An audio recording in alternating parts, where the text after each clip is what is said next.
आपके बच्चे मोबाइल चलाते हैं? क्या आपकी बेटियां भी मोबाइल पर रील्स देखती हैं?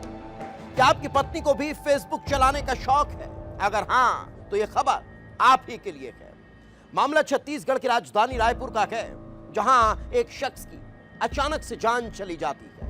पता चलता है बाथरूम में गिरने की वजह से मौत हो गई। पुलिस भी सामान्य मानती है, लेकिन तभी पोस्टमार्टम रिपोर्ट सामने आ जाती है और उस पोस्टमार्टम रिपोर्ट में चौंकाने वाला खुलासा होता है कि सामान्य मौत नहीं बल्कि हत्या है, हत्या।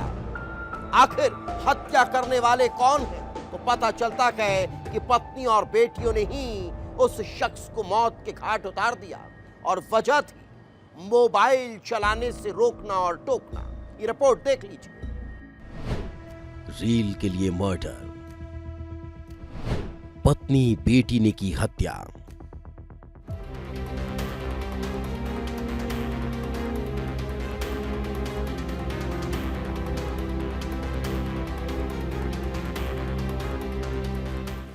राजधानी रायपुर का डीडी नगर, जहां 28 सितंबर 2025 को विपणन संघ में काम करने वाले वीरेंद्र भारती गोस्वामी की मौत हो जाती है। घर वालों ने बताया कि वीरेंद्र गोस्वामी बाथरूम में गिर गए और ऐसी चोट लगी कि उन्हें बचाया नहीं जा सका। पुलिस भी इसे सामान्य हादसा मानकर शांत हो चुकी थी। वीरेंद्र भारती की पत्नी भी हर दुख को भुलाकर अपनी नई जिंदगी शुरू कर चुकी थी। पत्नी दीपा भारती ने पति की जगह अनुकंपा नियुक्ति हासिल कर नौकरी ज्वाइन कर ली, लेकिन अभी मौत का सच आना बाकी था, पोस्टमार्टम रिपोर्ट आना बाकी था। और जब पोस्टमार्टम रिपोर्ट आई तो पुलिस के होश उड़ गए। पोस्टमार्टम रिपोर्ट ने पूरी कहानी ही पलट दी। परिवार वालों की हादसे वाली थ्योरी को शक के घेरे में ला दिया, क्योंकि शरीर पर एक या दो नहीं बल्कि 17 गंभीर चोट के निशान थे और ये निशान चीख चीख कर कह रहे थे कि वीरेंद्र भारती की मौत एक साजिश है। पुलिस का शक यहीं गहरा जाता है और शक की सुई सीधे घर पर आकर टिकती है। सवाल यही था कि पत्नी और बेटियों ने झूठ क्यों बोला, या फिर कुछ छिपाने की कोशिश की जा रही थी, क्योंकि जिस वक्त वीरेंद्र भारती की मौत हुई उस दौरान घर पर केवल उनका परिवार ही मौजूद था। क्या वाकई वीरेंद्र भारती की मौत एक साजिश थी?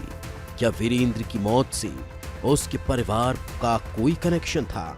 और इन सवालों के जवाब के लिए पुलिस जांच में जुट जाती है। पुलिस ने घर के अंदर की हर बात को खंगालना शुरू कर दिया। पत्नी दीपा, बड़ी बेटी तानिया और नाबालिग से पूछताछ की गई। पहले तो परिवार ने गुमराह किया, लेकिन फिर सामने आई एक ऐसी कहानी जिसने पुलिस की भी होश उड़ा दिए। पुलिस को यकीन नहीं हो रहा था कि एक छोटी सी बात भी कितना खौफनाक रूप ले सकती है। और ये बात थी 27 सितंबर की रात की, जब वीरेंद्र भारती के घर में एक खौफनाक वारदात ने दस्तक दी। रात के 11 बज रहे थे। वीरेंद्र की छोटी बेटी मोबाइल पर रील देख रही थी। वीरेंद्र ने बेटी को मोबाइल चलाने से रोका, फटकार लगाई और विवाद बढ़ गया। विवाद इतना बड़ा कि हाथापाई होने लगी। दूसरे कमरे में मौजूद वीरेंद्र की पत्नी दीपा और बड़ी बेटी तानिया भी आ जाती हैं, लेकिन उन्होंने विवाद को शांत करने के बजाय वीरेंद्र भारती पर ही हमला बोल दिया। पत्नी और बेटी भी छोटी बेटी का साथ देने लगी और फिर तीनों ने मिलकर वीरेंद्र को मारना शुरू कर दिया। कपड़े धोने की लकड़ी से बेड से वीरेंद्र के सिर पर हमला कर दिया। ईंट से वार कर मौत के घाट उतार दिया। ये आपको मेरे पीछे जो घर दिखाई दे रहा है, ये तस्वीर दिखाई, जिसमें भी आपको ताला दिखाई दे रहा है, इसी घर में ये घटना घटित हुई, जहां पिछले सितंबर 2025 की ये बात है। पिता जो है अपने बेटी को मना करते हैं, बेटी जवाब देती है, विवाद बड़ा होता है, बेटी की माँ और बड़ी बहन शामिल होती हैं और यहाँ पर हत्या की घटना को अंजाम दिया जाता है। उस दिन सिर्फ बेटी को मोबाइल चलाने से मना करने पर पिता की मौत हो जाती है। और आपको ये दिखाई दे रहा है, लकड़ी दिखाई दे रही है, ईंट दिखाई दे रही है। वीरेंद्र की मौत हो चुकी थी, लेकिन असली कहानी तो अब शुरू हो रही थी। अब शुरू हुआ था सच को छिपाने का खेल। वो रात के अंधेरे में खेला गया। वीरेंद्र की लाश घर में पड़ी थी और मां बेटियां सबूत छिपाने में जुट गए। रात में भी पूरे घर को साफ कर दिया गया। खून से सने कपड़ों और हथियारों को नाले में फेंक दिया और कहानी बनाई गई कि वीरेंद्र बाथरूम में गिर गए। रात भर सिर्फ सुबह होने का इंतजार किया गया।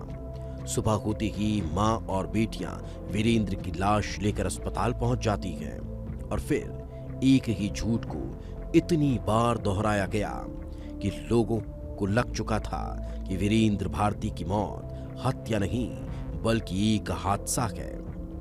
लेकिन सच ज्यादा दिनों तक झूठ के पर्दे से छिप नहीं पाया। हॉस्पिटल में जाकर ये बताया कि ये फिसल के गिर गया, इस वजह से चोट आई है।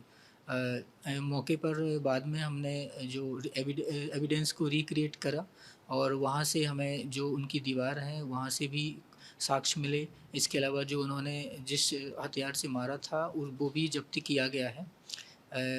इसके बाद एक नाबालिग और माँ और एक बेटी तीनों को नाबालिग को बाल न्यायालय में और बाकी दोनों को न्यायिक रिमांड में पेश किया गया है।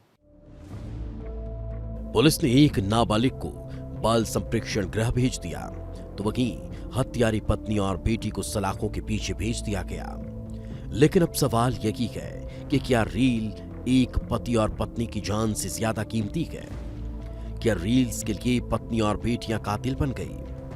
क्या वीरेंद्र भारती की मौत के पीछे मोबाइल चलाने से रोकना और रील्स देखने से टोकना ही था, या फिर ये पत्नी की कोई खौफनाक साजिश का हिस्सा था जिसने पति की नौकरी हथियाने के लिए सबसे पहले उसका मर्डर किया और बेटियों के साथ मिलकर बाथरूम में गिरने की झूठी कहानी गढ़ दी?